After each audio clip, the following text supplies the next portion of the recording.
அன்பை நம்ம மற்றவங்ககிட்ட இருந்து எதிர்பார்க்குறோம். ஆனால் கான்செப்ட் என்ன தெரியுங்களா?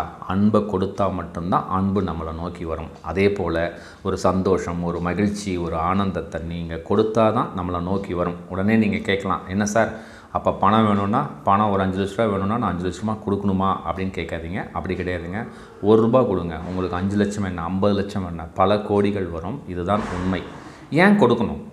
எதுக்காக கொடுக்கணும்? ஏன் கொடுத்தா தான் வரும்னு சொல்கிறீங்க அப்படின்னு நீங்கள் கேட்குறது எனக்கு புரியுதுங்க.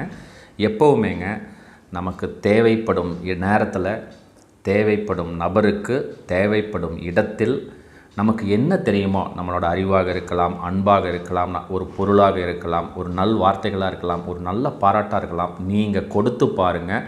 கொடுக்க கொடுக்க கொடுக்க இந்த பிரபஞ்சம், இந்த இறைத்தன்மை உங்களுக்கு என்ன தேவையோ அதை கொடுத்துக்கிட்டே இருக்கும். இன்னும் இப்படி கூட சொல்லாங்க, அந்த இறைவன், இந்த பிரபஞ்சம் உங்களுக்கு அடிமையாக